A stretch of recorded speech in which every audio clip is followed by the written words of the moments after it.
Ushtria çlirimtare e Kosovës nuk fillon nga këtu. Duhet pendej një mjeshtri të vërtet për të përshkruar luftën heroike të ushtrisë çlirimtare të Kosovës. U deshtën shumë vite, shumë punë e sakrificë, shumë beteja që Kosova të frymoj lirshëm. Beteja e Kosharës është vetëm një segment i kësaj lufte heroike. Betej që shënon thyerjen e kufirit Shqipëri, Kosovë. Kufi i cili vite me radhë ishte shkelur nga ushtarët e ushtrisë çlirimtare të Kosovës për të vetmin qëllim, çlirimin e atë dheut.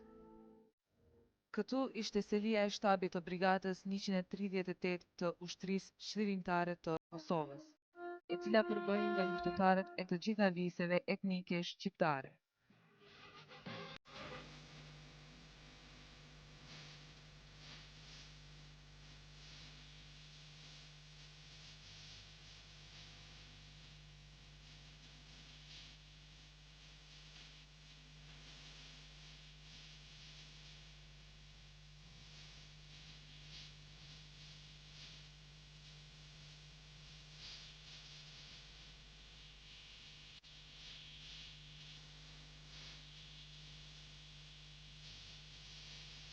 Është kohë pas Rambujës,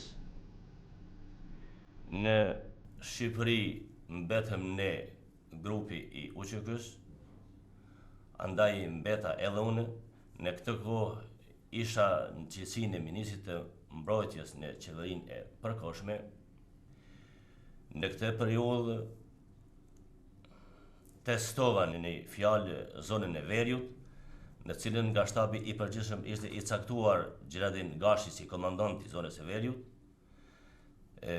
Testuam shumë pika në zonën e Veriut, ku gjatë kësaj periudhe bëheshin stërvitjet të ushtarëve të UÇK-s në shumë pika. Një për këtyre pikave ishte edhe në zonën e Veriut, në Veriut të qytetit të Bajramcurit.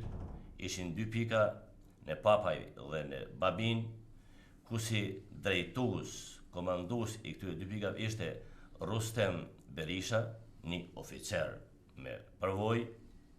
Me datën 4 prill kemi shku bashkë me Gjeradin Gashin deri në Babin dhe Papaj për testim të pikave. Këtu jemi takuar me Rustem Berishën, drejtues përkatësisht komandant i pikave, dhe kemi biseduar që sa më parë të bëhet thyrja përkatësisht hapja e kufirit.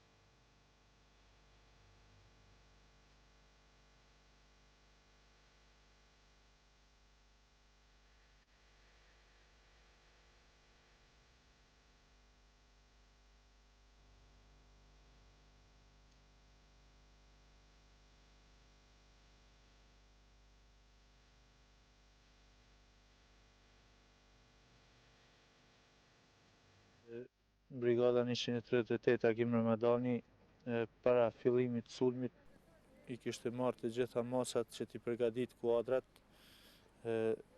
komanduese, kuadrat e bërthamave të armëve të mëdha, dhe i kishte marrë të gjitha masat që në momentin e duhur kur t'jepet urdhri që të kryejnë detyrën rreth thyrjes kufirit. Kështu që me datën 8 është dhënë urdhri për thyrjen e kufirit dhe fillimi i sulmit është data 9 prillit vitit 1999. Por me siguri për mu kry një detyrë ushtarake, mu arrit një fitore sikur si ishte kjo e Kosharës, ka qenë e nevojshme që të kryhen përgatitjet përgatitjet e mëdha për mu arrit ai sukses. Mund t'ju them se planin operativ për thyrjen e kufirit e ka përgatit shtabi i brigadës në udhëheqjen e shefit të shtabit Agim Ramadanit, i cili disa ditë më parë e prezantoi së bashku me Saliçekun. Plani ishte mirë i përpiluar, i përmbledhur, duke cekur rëndësinë, drejtimet, pikat taktike që duhet në fazën e parë më marrë dhe për fazën e dytë ishin definuar të gjitha detyrat, udhëzimet për secilën njësi veç e veç.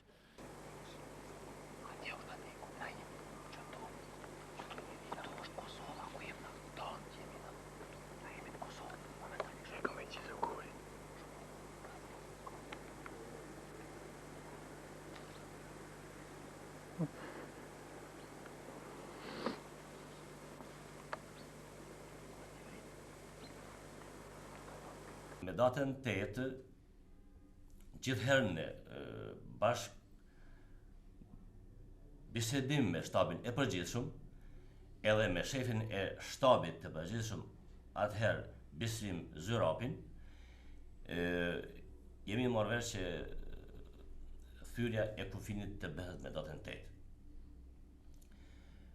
Me datën 8 nuk ka qenë e mundur të thehet kufiri për shumë arsye objektive, dhe në këtë kohë Bisrim Zyrapi, shef i shtabit, bashkë me Kudus Ilamën, komandant i zonës e Veriut, përkatësisht në garnizonin e Kuksit, mu kanë lutur a ka mundësi të shtyhet thyrja e kufinit për 24 orë, unë nuk kam pranuar. Megjithatë kërkesat dhe lutja e shumë të tyre që është bërë, në bazë të arsyes jemi marrë vesh që të shtyhet për 24 orë.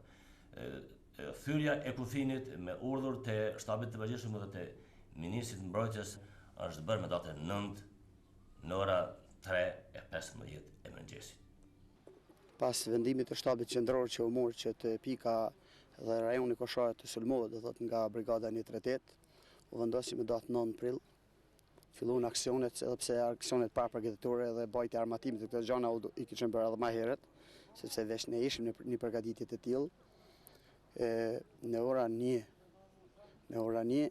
të mesit natës janë zonë pozitat, pasi që si pikë e parë, pikë strategjike për sulmin në Kosharë që të vëllë caktuar rreth e Borinës, do thot caktuar fortifikata 7 Korriku, që ishte një karaull serbe gjithashtu në anë të djathtë i bjen tash të Kosharës së Dej. Dhe vendos që aty të sulmohet spari për të dezorientuar ushtrinë e cila ishte më tepër fortifikuar në këtu. Në ora 3:15 kërset pushka e parë, nga toku ishte caktuar aty në urdhën në cilin e ishte komandant Bardhi. Në ora 3:15 do thot ai sulm është e bërë më tepër sulm diverzant, u shkatrue është kallë, do thot karaulla 7 Korriku, është sulmu një bunker i fortifikuar që është mënej dhe pastaj është bërë sulm i vazhdueshëm gjerë në ora 7 me mortaja në Atrajan. Forcat këtyre janë dezorientu, kanë menduar se do të sulmuhet andaj sepse atje ishte si pikë më rrafsht, realitet më vështirë për ne me të sulmuar, po ishte më e lehtë me dëpërtu. Kështu që në ora 7 mëngjesit, rreth orës 7 mëngjesit këtu fillon sulmi befasishëm artillerik për 10 gryka zjarri, do thot topi 75 mm dhe sulmohet karaulla Kosharës dhe rasa.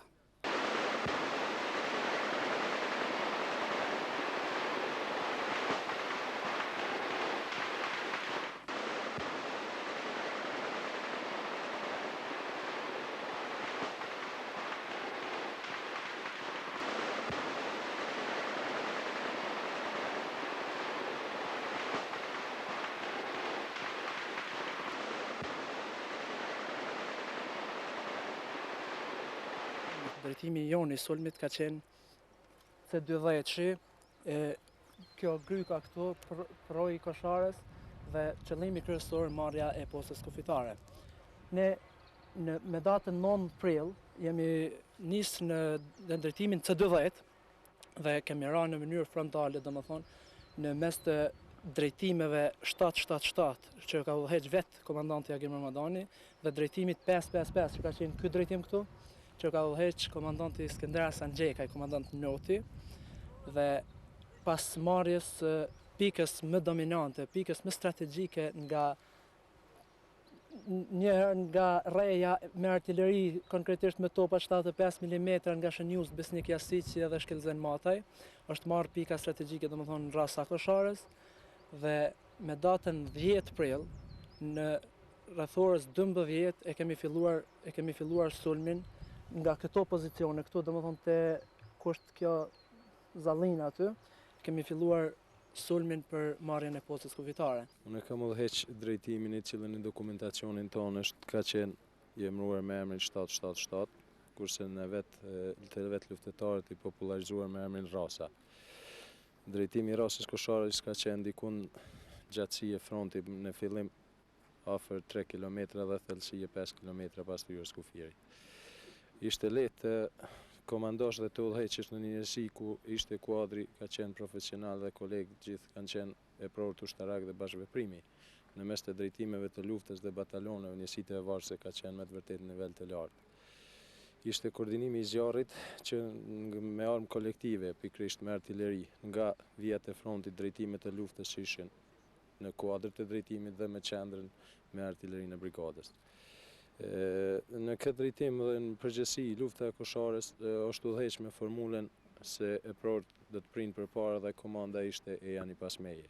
Pas marrjes së Rasës së Kosharës, forcat tona përqendrohen gjithnjë në drejtimin e Karullës që po shifim edhe këtu te Kosharës famkeqe, të cilën në datën 10 në ora 3 mirët krejtësisht dhe bjen nën kontrollin e forcave të ushtrisë ligjëtare të Kosovës. Forcat armikut nga Karaula janë larguar një 10-15 minuta para se ne të futemi në Koshare dhe kanë dalë në këtë bregun këtu dhe për ta mbrojtur Karaulën nga brigjet, domethënë jo mbrenda, por ne që të futemi në rreth dhe nëse ata munden edhe të na nxinin të gjallë. Mirë po me ndihmën e artillerisë kundëraerore, 12 pikë-7-shave dhe topave 75 mm, kemi arrit që t'i bojmë paralizimin e aty në pikave të shkive dhe ata me njësi të përgjysmuara kanë arrit me shumë të plagosur, kanë arrit që të largohen nga këtu dhe ne do të thotë edhe një herë në orën 1:30 jemi fut në Karullin e Kosharës, në postën kufitare të Kosharës.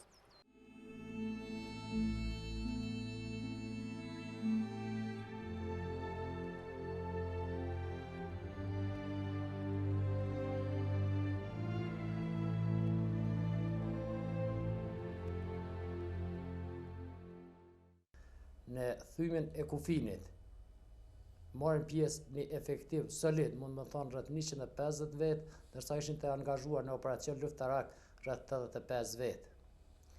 Thymja e kufinit kishte një rëndësi të madhe, sepse për herë të parë thehej kufini me forcë të shtetit të ashtu quajtur Jugosllavi, dhe Jugoslavia nuk mund të thirret në integritetin territorial të vetin. Elementi i dytë i rëndësishëm i thymjes kufinit ishte që t'i mundsohej veprimet luftarake komandant të zonës së tretë, i cili ndodhej Ramush Haradinaj. Gjatë thymjes së kufinit kemi përdorur armatim të lehtë, këmbësërie, duke bazuar pushk automatike mbështetur nga mortajat 82 mm, 120 mm dhe 106 mm. Pas thymjes së kufinit, shtabi i përgjithshëm i ushtrisë ligjëtare të Kosovës i ka kushtuar rëndësi të madhe betejës së Kosharës, duke na pajisur me mjete luftarake deri në fund të luftës edhe me top të kalibrit të madh 122 mm top obos dhe me mortaja 160 mm.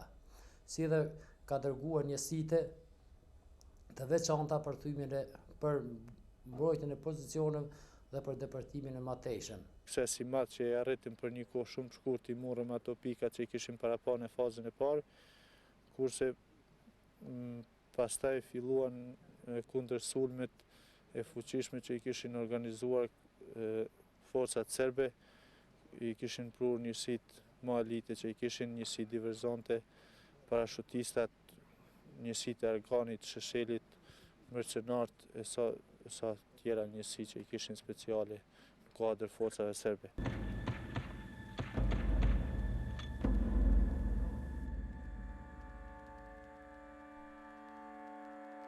Beteja e Kosharës kishte qëllimin e vet, thyerjen e kufirit për t'i forcuar radhët e UÇK-s, e cila po vazhdonte luftën në fazën e vet finale, dhe kjo ishte goditja e fundit që i bëhej armikut.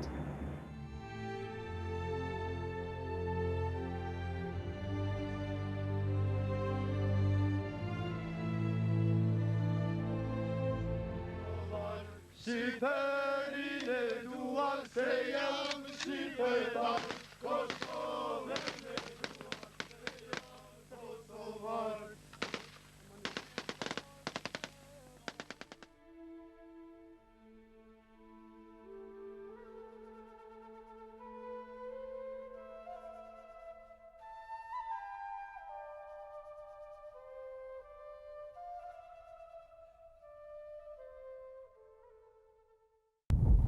Nga këtu është hequr kuj pari i kufirit dhe ka vazhduar me radhë në heqjen e gjithë kujve të kufirit që kanë qenë në tërë brezin kufitar në vijen në gjerësinë e vijes së luftimit të brigadës 138. Janë hequr këta kur që për shekuj kanë ndarë kombin shqiptar në mes.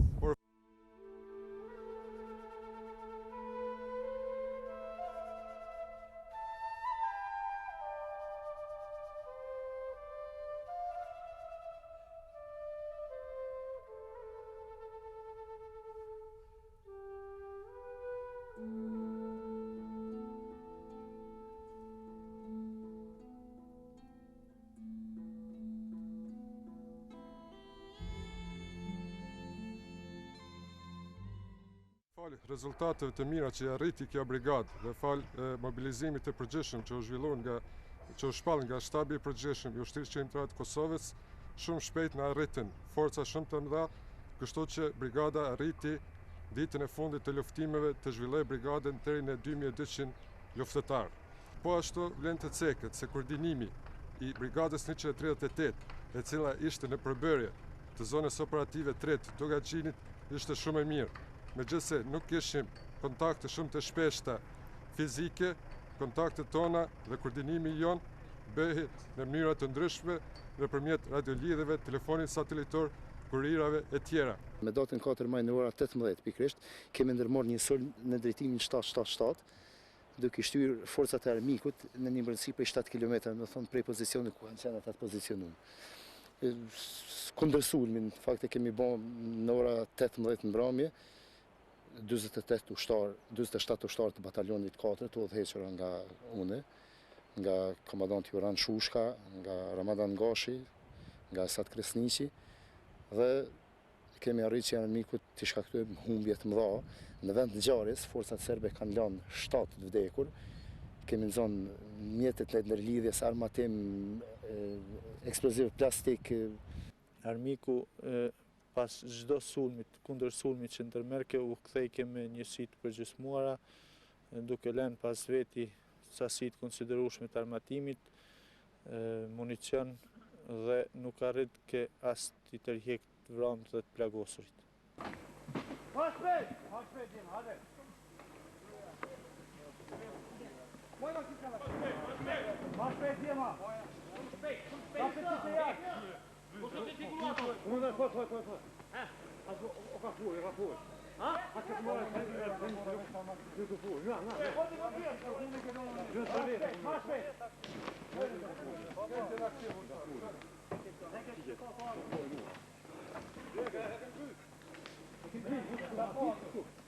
Shpejt, mbledhni senet, zileni tjetrit edhe të tërhiqeni, deri që ata ta sigurojnë vendin.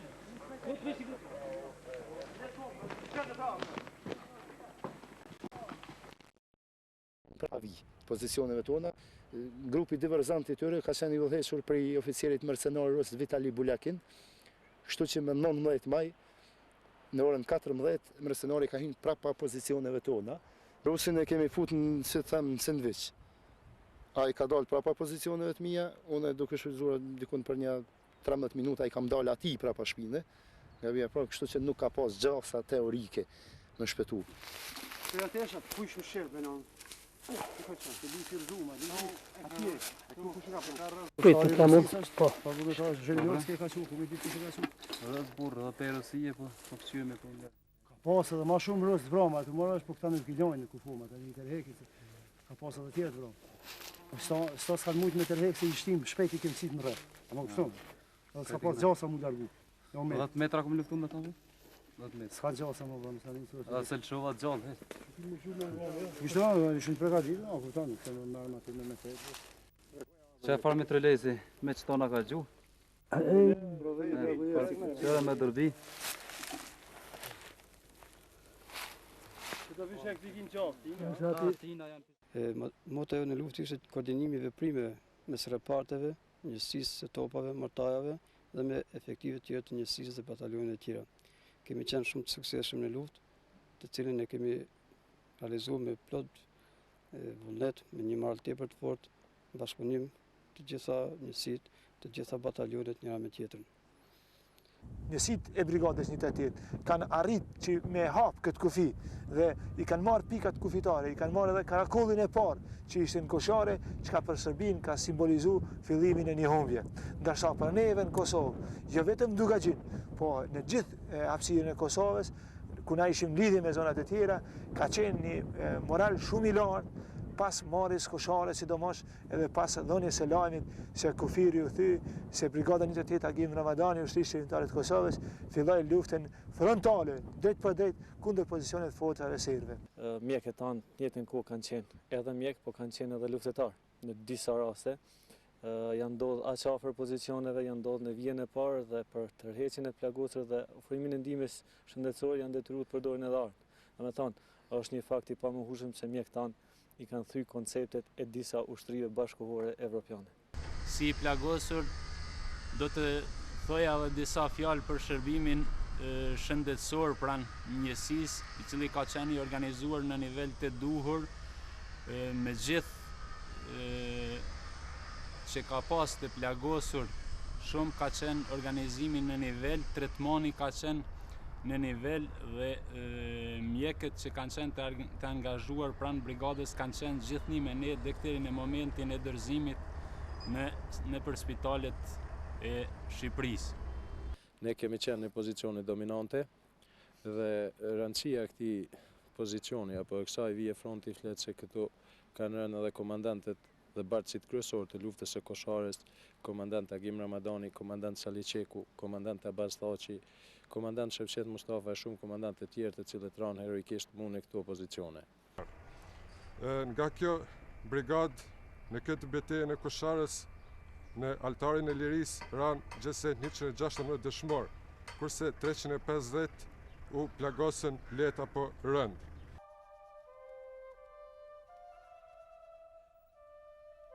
Brigata 138 e zonës operative të Dugagjinit po i shtonte lavdin UÇK-s, ashtu si kurse po i shtonte numrin e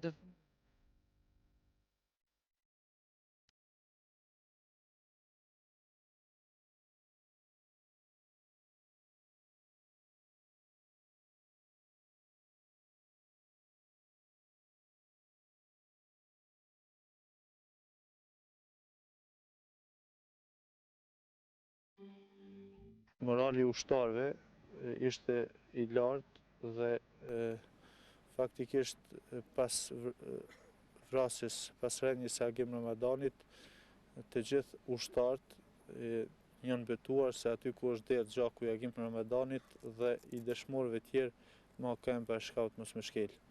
Edhe kjo ishte ajo që e forcoi ke moralin e ushtarëve tonë. Agim Ramadani ka qenë një epror i fuqishëm, dhe ta quishëm për aspektin luftarak, ka qenë një epror i aftë në përgatitjen e luftëtarëve, në përgatitjen e kuadrave të ri, sidomos të trupave speciale. Njësia speciale e brigadës 188 Agim Ramadani fillet i ka që nga Agimi, ai ka ra heroikisht në luftë për hapjen e kufirit dhe mendoj se akti i tij heroik ka qenë ndoshta edhe frymëzimi më i madh i vetë brigadës 188 e cila ndërroi anën e tij.